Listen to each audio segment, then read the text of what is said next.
ఉన్నటువంటి యువత ఉద్యోగ సంబంధించిన అంశం ఇదంతా కూడా కొంత గత యూపీఏ ప్రభుత్వంలో కొంత ఎలాంటి నిర్ణయాలు జరిగినాయి అనేది కొంత స్పష్టత ఇవ్వాల్సిన అవసరం ఉన్నది యావత్ తెలంగాణ యువతరానికి. గతంలో యూపీఏ ప్రభుత్వం అంటే కాంగ్రెస్ గవర్నమెంట్ 2012-13 ఆ సంవత్సరంలో అప్పుడు సోనియా గాంధీ గారు, ఆ రోజు మన్మోహన్ సింగ్ గారు ప్రధానమంత్రిగా, ముఖ్యంగా ఈ యూపీఏ కాంగ్రెస్ ఆనాటి గవర్నమెంట్లో హైదరాబాద్ కేంద్రంగా ఐటీఐఆర్ ఏర్పాటు కోసం అన్ని రకాలుగా అనుమతులు ఇవ్వడం జరిగింది. ఐటీఐఆర్ ఏర్పాటు కోసం అన్ని రకాలుగా అనుమతులు ఇచ్చింది ఆనాటి యూపీఏ కాంగ్రెస్ గవర్నమెంట్. ఎన్డీఏ ప్రభుత్వం అంటే బీజేపీ ప్రభుత్వం వచ్చిన తర్వాత ఐటీఐఆర్ని రద్దు చేయడం జరిగింది. ఈ ఐటీఐఆర్ ప్రధానమంత్రి మోడీగా అయిన తర్వాత రద్దు చేసిన తర్వాత ఆనాటి నుంచి ఆ ప్రభుత్వంలో కేంద్ర మంత్రులు మన తెలంగాణ ప్రాంతం నుంచి కూడా ప్రాతినిధ్యం వహిస్తున్నారు బీజేపీ సెంట్రల్ మినిస్టర్స్గా. కానీ ఏ రోజు కూడా ఆ రోజు ఈ తెలంగాణ యువతకు ఉద్యోగ అవకాశాలు కల్పించే యొక్క ఈ ఐటీఐఆర్ యొక్క సంబంధించిన ఎంప్లాయ్మెంట్ యొక్క సంబంధించిందని ఎక్కడ కూడా ఆ రోజులలో ఎప్పుడు కూడా సెంట్రల్ మినిస్టర్స్ బీజేపీకి సంబంధించిన వాళ్ళు తెలంగాణ ప్రాంతం కానివ్వండి, లేదా అప్పుడున్న బీజేపీ ప్రెసిడెంట్లు ఎవరు కిషన్ రెడ్డి గారు అండ్ బండి సంజయ్ గారు ఎక్కడ కూడా తెలంగాణ యువకులకు పెద్ద ఎత్తున ఉద్యోగాల అవకాశాలు కల్పించే ఐటీఐని తీసుకురావాలి, ఆ రద్దు చేసినటువంటి మోడీ ప్రభుత్వాన్ని మళ్ళీ అసలు రద్దు చేయకుండా ఆపే ప్రయత్నం ఆ రోజు వాళ్ళు చేయలేదు. బాధాకరం విశేషం ఏంటంటే అసలు ఈ ఐటీఐఆర్ యూపీఏ గవర్నమెంట్ వసతులు పర్మిషన్లు ఇచ్చిన తర్వాత, అన్ని పర్మిషన్లు ఇచ్చిన తర్వాత ఎన్డీఏ బీజేపీ ప్రభుత్వం రద్దు చేస్తే అసలు చర్చ లేకపోవడం అది విచిత్రమైన సంఘటన మన తెలంగాణ ప్రాంతంలో ఈ రకంగా కనబడుతున్నది. అంటే ఏదన్నా రెచ్చగొట్టే ప్రసంగాలకు ఆకర్షితులవుతున్నారే తప్పితే బీజేపీ సెంట్రల్ మినిస్టర్లు కానీ బీజేపీ పార్టీ ప్రెసిడెంట్ తెలంగాణ ప్రాంతానికి సంబంధించిన నాయకులు రెచ్చగొట్టే ప్రసంగాలు చేస్తే యువత దానికి ఆకర్షితులవుతున్నారే తప్పితే స్వశక్తితో మనము ఎదగాలి అనే ఒక ఆలోచనని మెజార్టీ వాళ్ళు ఆలోచించకపోవడం బాధాకరం.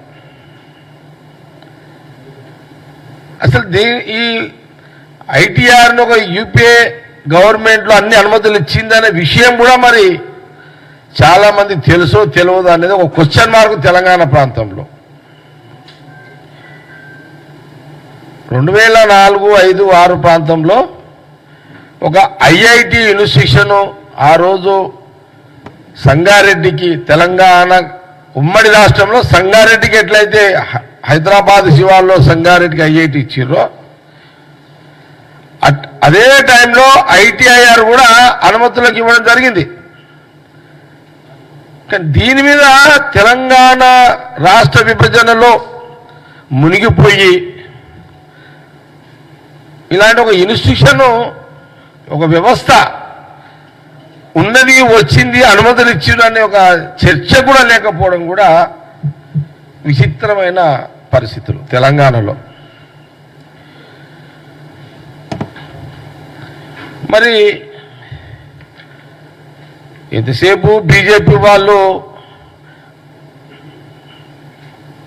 గుళ్ళు గోపురాలు దీపం కూడా పెట్టారు. వాళ్ళు గుళ్ళో పోయి ఇక్కడ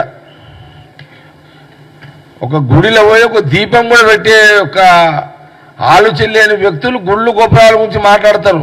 ఎందుకంటే జనాలు ఆకర్షితులవుతారు కాబట్టి. దేవుడు అంటే జనాల్లో ఈజీగా ట్రాప్లో పడతారు కాబట్టి ఎంతసేపు వాళ్ళు దాని చుట్టూ ఆడిరు ఎలక్షన్స్ అంతా కూడా. నేను ఇది తెలంగాణ ప్రజలకు, మీడియా ప్రతినిధులకు, మీడియా వాళ్ళకు కానీ తెలంగాణ ప్రజలకు కూడా తెలవాల్సిన విషయం ఏంటంటే, ఈ యొక్క ఐటీఐఆర్ రావడం వల్ల దాదాపు 15 లక్షల మందికి ఉద్యోగాలు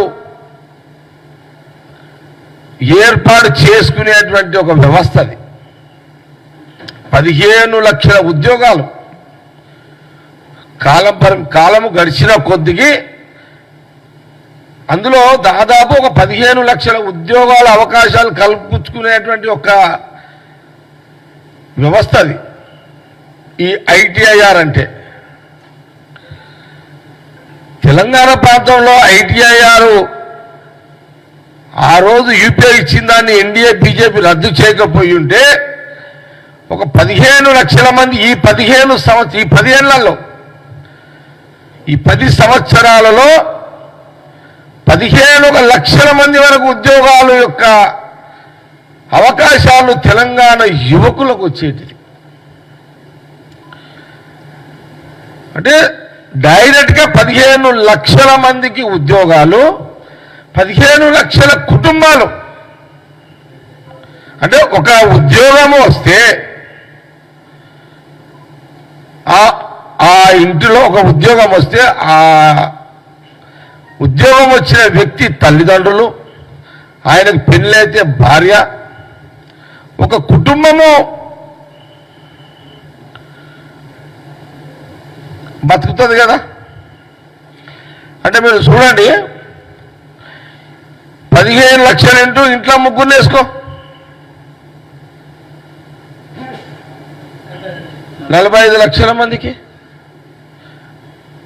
డైరెక్ట్గా 45 లక్షల మందికి కుటుంబాలకే, ప్రజలకు.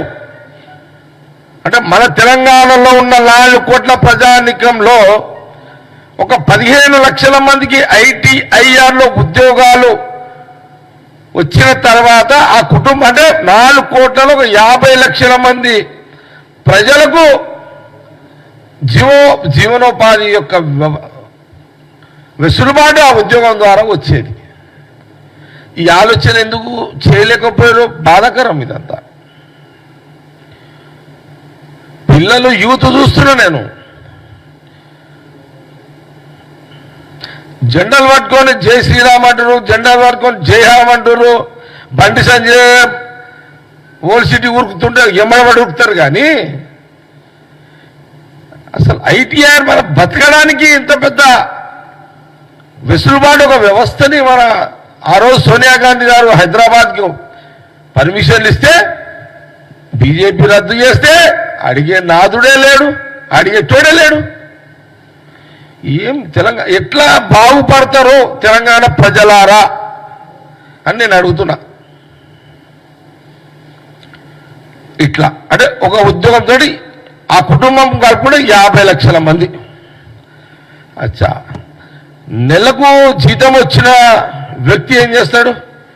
కుల వృత్తులలో కూడా బతుకుతారు. దాని మీద కుల వృత్తులలో ఎవరు? సాకలోళ్ళు, మంగళ వాళ్ళు, ఇల్లు కట్టుకుంటే వడ్రంగిలు, రియల్ ఎస్టేట్. ఎంత ఇదొక లింక్ కదా. ఈ జ్ఞానాన్ని ఎందుకు తెలంగాణలో ఈ జ్ఞానాన్ని మీరు ఇలాంటి ఆలోచన ఎందుకు చేస్తలేరు?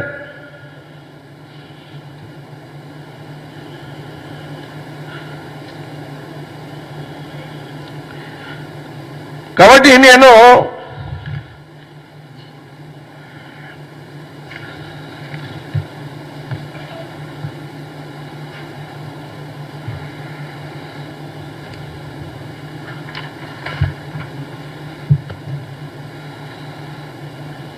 ఇంకోటి ఏంటంటే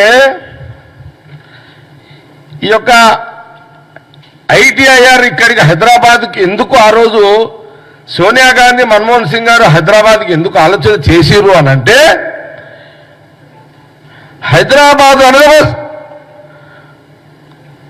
ప్రమాదము లేనటువంటి ఒక తెలంగాణలో ఉన్న హైదరాబాద్ ఒక అడ్డ, ఇదొక అడ్డ, ఇదొక గడ్డ మీద ఉన్న అడ్డ. ఇది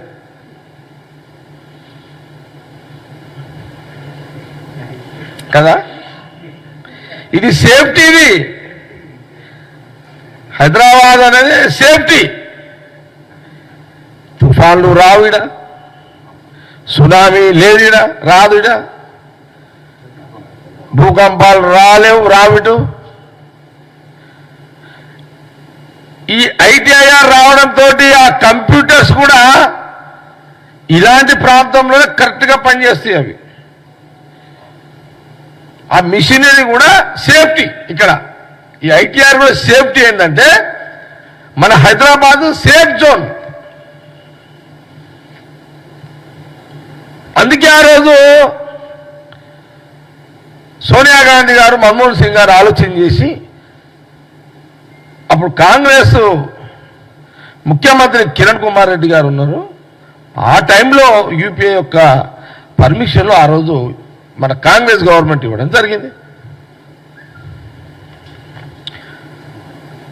నేను అందుకే ఇదొక డిమాండ్. ఈ రోజున ఆ రోజు మా కాంగ్రెస్ గవర్నమెంట్ సోనియా గాంధీ గారు ఇచ్చిన ఈ ఐటీఆర్ని మీరు రద్దు చేసేసిరు. ఈ 10 ఏళ్ల కాలంలో ఇక్కడున్న సెంట్రల్ మినిస్టర్లు కిషన్ రెడ్డి గారు, బండారు దత్తాత్రేయ గారు, ఈ 10 ఏళ్ళు మీరు ఈ సమయాన్ని కిల్ చేసేసారు. చంపేసారు సమయాన్ని.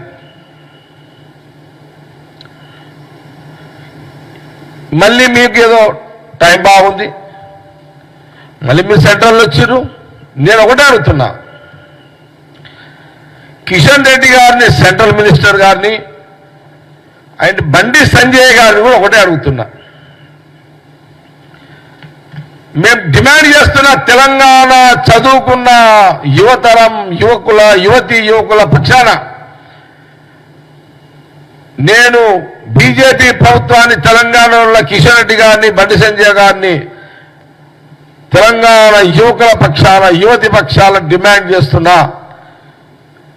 ఐటీఐఆర్ని తక్షణమే తెలంగాణకు మంజూరు తీసుకురావాలని, దానివల్ల తెలంగాణలో ఉన్న యువకులను ఉద్యోగ అవకాశంలో వచ్చే యొక్క ప్రక్రియలో మీరు ముందుండాలని, మీరు తీసుకురావాలని నేను ఈరోజు మీడియా ద్వారా కిషన్ రెడ్డి గారిని, బండి సంజయ్ గారిని నేను కోరుతున్నా.